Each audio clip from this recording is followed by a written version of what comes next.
All right. All right, good day. This is Ed Scott in Anthem, Arizona. Going to talk about Edge of the Ferrule. It's 3 years later. Let's see if it's still working. Had a lot of comments on that video 3 years ago. Some saying it wasn't all that clear which edge of the shaft and when you use it.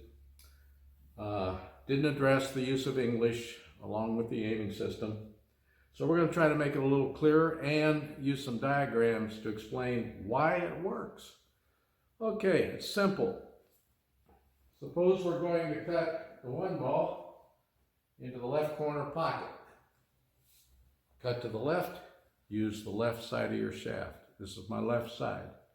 So the left side of the shaft is the aim line. Imagine a laser beam coming off that left side of the shaft. We're going to line that laser beam up to the contact point on the object ball.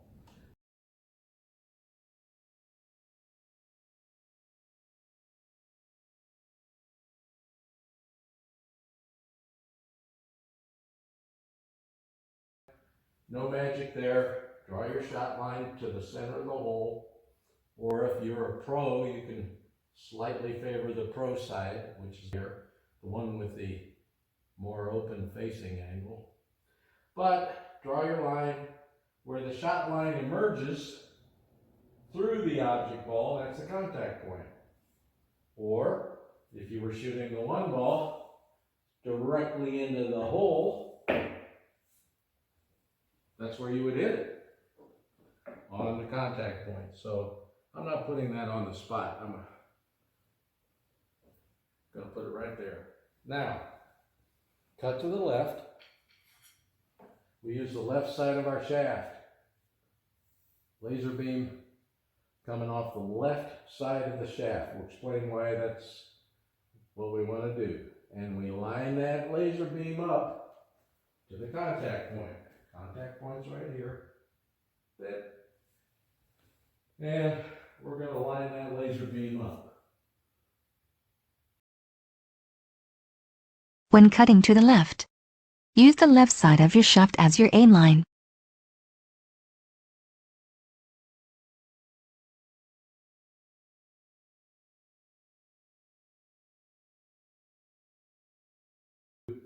Contact point.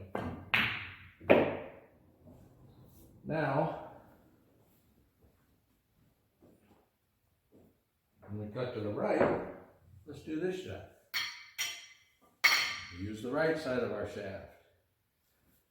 That's this side of the shaft. Aim line, laser beam comes off the right side. We line that up to the contact point. This is a little longer shot. It works on 85% of the shots on the table. We'll talk about some of the extreme cases in a moment. There's the contact point. I got to line the right side of my shaft up to contact point.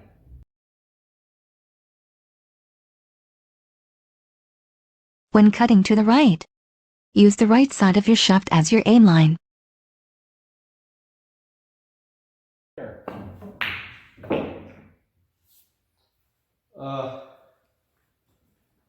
Now,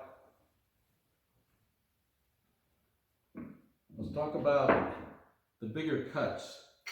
I guess the view would be better over here. Now, when we cut to the right, that's a pretty good shot. We're going to use the right edge of our shaft. Use that aim line directly at the contact point, way over here. It's contact point. So this is a case where the contact point is kind of hard to see. So we have to visualize where it is and how we're going to get that right side laser beam to hit there. So cut to the right. There's the right edge.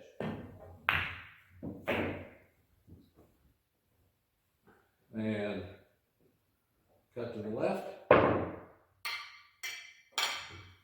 little bigger here. That's a pretty good, that's a pretty tough shot.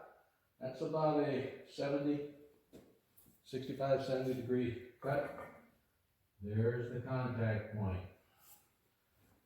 It is under the reflection of the light. Nah, I don't use that. What's important is to get the left side of my shaft, cut to the left side of the shaft, lined up to the contact point. So, one thing you got to do is really take your time here, right there to right there. Now, one of the points made in the earlier video was when you have these huge cuts up the rail, let's say it's there, very close, huge cut, you really have to overcut the ball. In addition to contacting at the right point, you actually have to overcut it. Try to hit it up here, right there on that facing, not the other facing.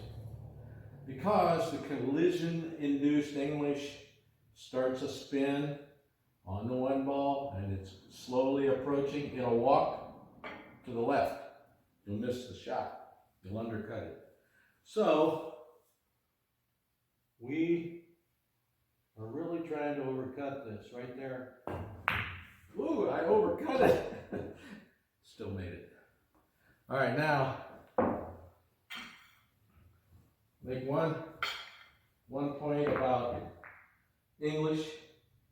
English is a separate topic, has nothing to do with the aiming system. Let's suppose we have to use outside English to come around here, 2 rails.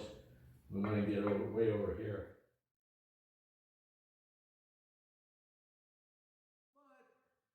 But this left-hand English is going to cause a little bit of squirt.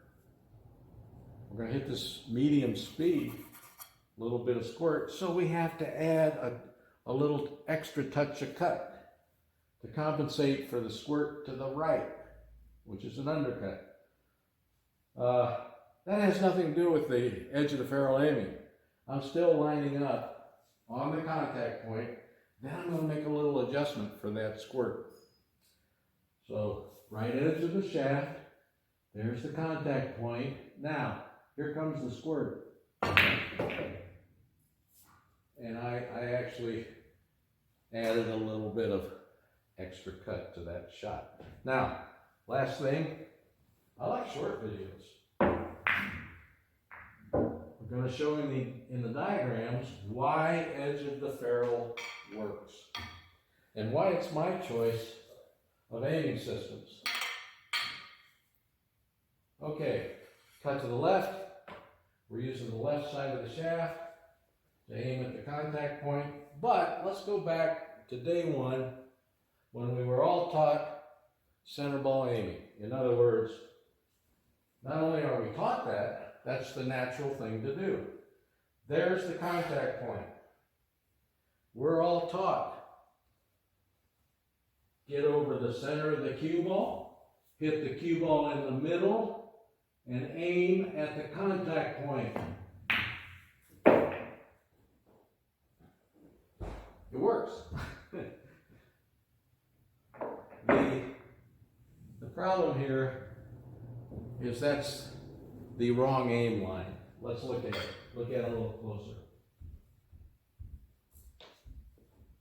When we're lining the center of the cue ball up with the contact point, look at where that aim line emerges. It's the back of the center of the cue ball, pointed right at the contact point. And when we move the cue ball on that aim line, aiming the back of the cue ball center at the contact point, we undercut the ball. The reason is, if you look at the ghost ball, namely, the place where the cue ball must arrive to make the shot, you will see that 2 ball, acting as a cue ball, is not contacting at the back of the center of the cue ball.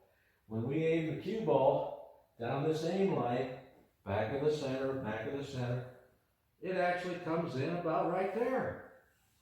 Maybe right there, best case. Right there. And you can see, cue ball's in the wrong spot.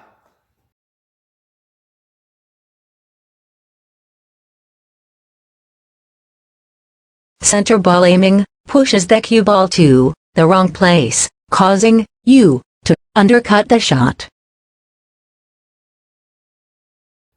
That's what's wrong with center ball aiming. You will undercut the shot. It's a lot of shots. So the players develop a feel for adding the extra cut they need. Now, let's look at where the two ball actually is contacting. Look, it's way over here on the left side of the two ball. Way over here. Boop, boop. That's the point on the cue ball that we need to contact. In other words, that two ball contact point is over here, left side of the cue ball.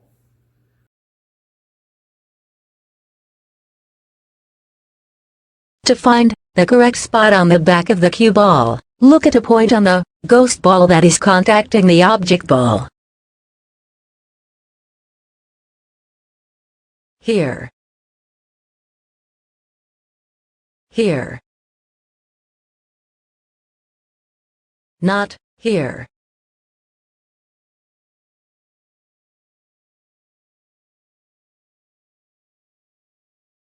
Here.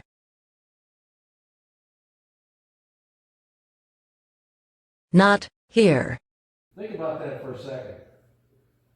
We have to aim that point on the cue ball, something we are not looking at the contact point, something we are looking at, and we have to visualize the aiming system, the aim line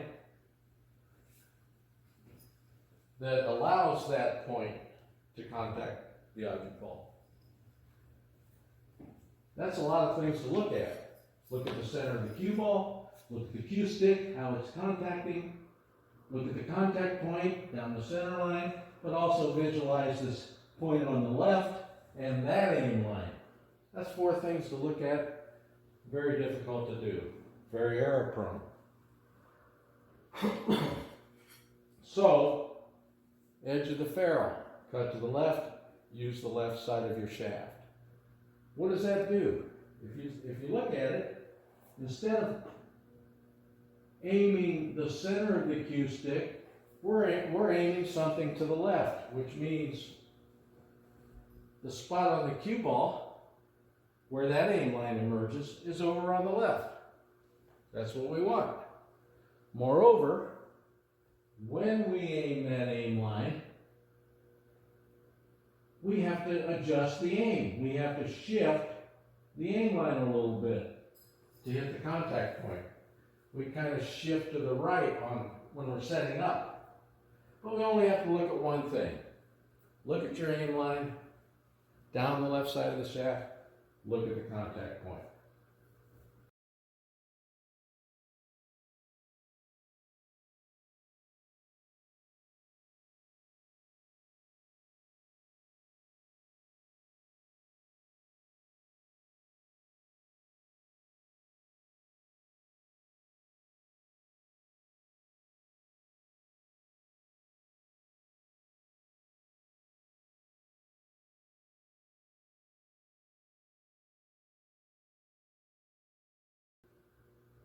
Right here to right here.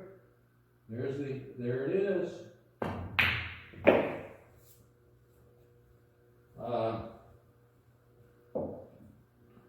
So what we're going to do now is go to the diagram. If there are any questions, go ahead and post them on this video.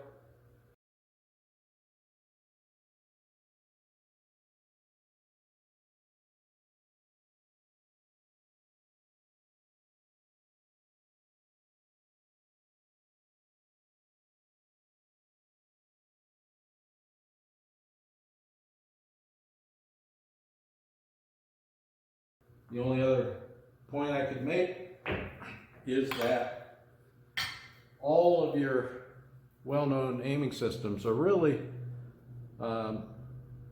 directed at resolving the center ball aiming error, trying to remove it, mitigate it. When you think about touch of inside, we're cutting to the left. The recommendation is use a touch of inside English. Well, that's hitting the cue ball on the left. That causes the cue ball to move to the right, a little bit of deflection. That increases the cut, and that's why a touch of inside can be helpful. I find it hard to apply because the deflection changes with speed of the shot, length of the shot. Very difficult to apply exactly the right kind. Here's touch of inside center ball aiming with touch of inside. Oops. Center to edge with a pivot. That's also adjusting your aim. Too much for me to remember in terms of different shot models. And I certainly don't like moving your body after you set up on a shot. I do not like moving your body. We're not taught to do that. Okay, that's Edge of the Ferrule 3 years later. Still working. I hope it works for you. I really like it. Best of luck to you.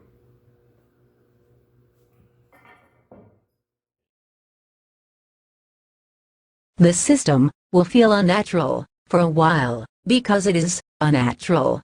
You will fight it because you learn to aim a different way. Do not give up. After about 2 weeks of practice, it will become a new, natural way of aiming, and you will like the way it feels because it will improve your shot making dramatically.